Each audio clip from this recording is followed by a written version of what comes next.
descubrí un poquito más tarde. La Socamati por la dancita, compadre. Y pues veo el grupo pues floreciendo. Vengo de paso, espero regresar pronto y la Socamati.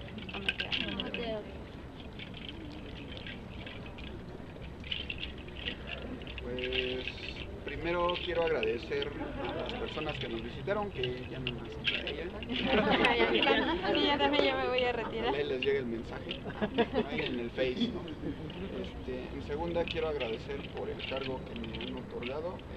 Ténganlo por seguro que pues voy a poner de mi parte por llevar bien este elemento que me gusta mucho, investigar más y pues ayudar a los compañeros, ¿no? Yo creo que ese es el fin, y sé que me voy a encontrar a bastantes más que sepan más que yo, y sé que ellos no me van a negar su ayuda porque están con esa misma intención con la que estoy.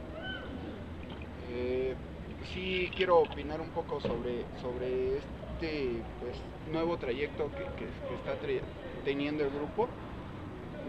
Tal vez en cuanto a las salidas, bueno, en lo particular a mí se me complica un poco por el trabajo, ¿no? Pero sí me gustaría que primero, o sea, como grupo, como círculo, nos integráramos más y después ya planear algo como grupo hacia afuera. Bueno, yo vería ese punto, ¿no? Primero acomodarnos bien, conocernos bien, intercambiar palabras, gustos, disgustos, todo, para que cuando salgamos algo armonioso, vayamos con gusto, ¿no?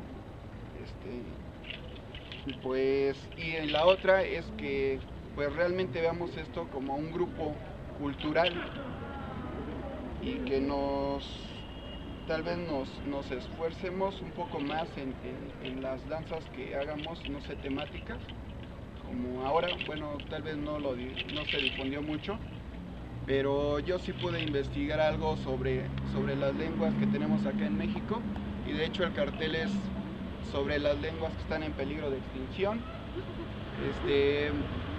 algunas que ya desaparecieron y unas cuantas que ya quedan menos de 100 personas que la hablan. Entonces, no sé, me gustaría ahorita que fuéramos así rápido, también para que no se les haga tarde. ¿Quieren rompemos el círculo? Ajá. Nos vamos y que nos para que veamos más o menos